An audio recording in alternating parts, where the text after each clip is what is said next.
Hi everyone, my name is Junon Macéus. I'm an advanced meditator with more than 10,000 hours of meditation practice and the author of the book Theta-Waves Meditation. And I'll put a link to my book below.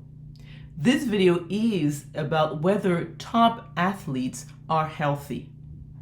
Many people have watched the Olympic Games that took place in Paris this summer. A very exciting event. Obviously the opening ceremonies, the closing ceremonies, everything in between, the drama, and obviously the great performances that these athletes showed us and displayed. So that's why I think that's important to maybe explore this aspect when it comes to athleticism.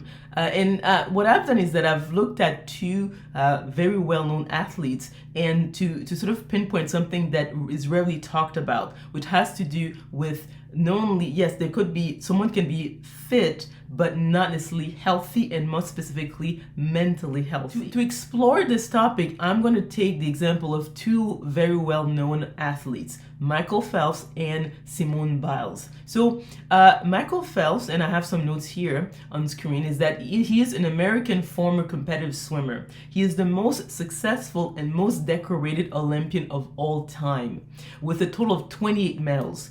In 2018, he opened up about major depression symptoms that started around the age of 19, and it would happen every fall around October, November, which is kind of surprising when you think about, because most people believe that if, let's say, a person has a mental illness, it's either passed down by their, maybe inherited from their parents, or there's sometimes of an event that propelled them into having these symptoms, or because let's admit it, when you're an Olympic athlete, there's a lot of pressure, so we have to take that into consideration, and also the fact that yes, you need to exercise to maintain overall health, but when you're exercising, 6 hours a day, 6 days a week, that actually can damage the body. So yes, we have to take that into consideration. But when you think about it, is that at some point he contemplated suicide. So that's, it's major depression.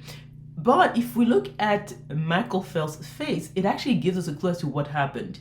He clearly has undeveloped jaw. So in other words, Michael Phelps is a chronic mouth breather. And a person mouth breathes that they expel too much carbon dioxide. And carbon dioxide is a cue for the red blood cell to deliver more oxygen to this tissue. So what happened over time is that he was not well oxygenated. And the organ that is most sensitive to any changes in terms of oxygenation is the brain. So when you actually meet a person and you see that they don't have a well-developed blood, it means that, again, they're mouth breathers, and the likelihood of them having a mental illness is actually much higher.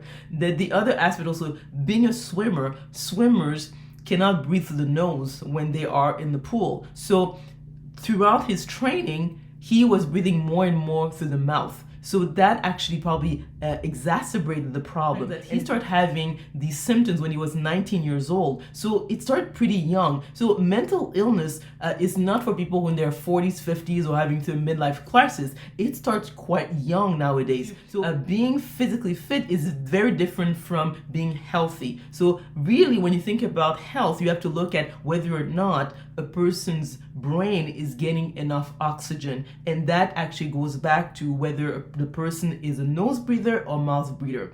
So let's look at another example. And again, I have some notes on screen. Simone Biles Owens. She's 27 years old, and she's an American artistic gymnast. She's earned 11 Olympic medals and 30 world championships, which makes her the most decorated gymnast in history. And she's widely considered the greatest gymnast of all time. And in 2020, she did talk about, struggling with mental health issues. And I know that in her case, there were allegations of sexual harassment. So there are other factors that can contribute to a mental illness. Well, these two athletes, Michael and Simone, they're at the top of their game, very fit and very determined. So it has nothing with talent, intelligence, or even be able to accomplish great things. It has to do with basic physiology. So if you actually look at past footage of Simone, is that you'll see that she wore braces. So if you see someone who wore braces, it means that most likely, again, they're mouth breathers. And And if you're a mouth breather, you expel too much carbon dioxide,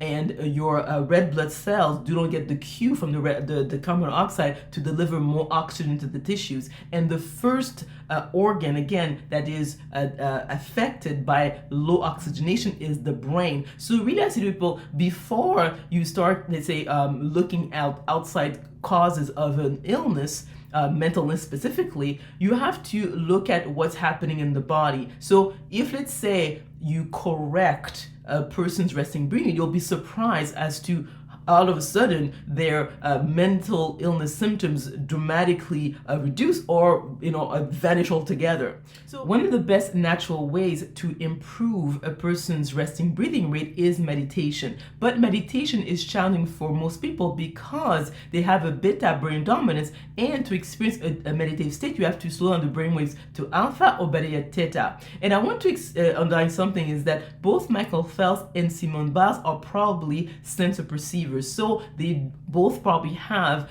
a beta brain dominance like most people. So what I've done is that to help people get into a deep meditative state and correct their resting breathing rate, is that I've created meditation videos with a theta brainwave frequency embedded in them. So when people watch these videos, their brain waves automatically slow down, which corrects their resting breathing rate, and they will experience a decrease in their mental illness symptoms, or they will vanish altogether. And that takes about maybe 10 minutes or so. So I'm going to put below a link to my 7-day free trial so you can test these videos before subscribing. And then you will see that most mental illnesses are really linked to poor oxygenation of the brain more than any outside event.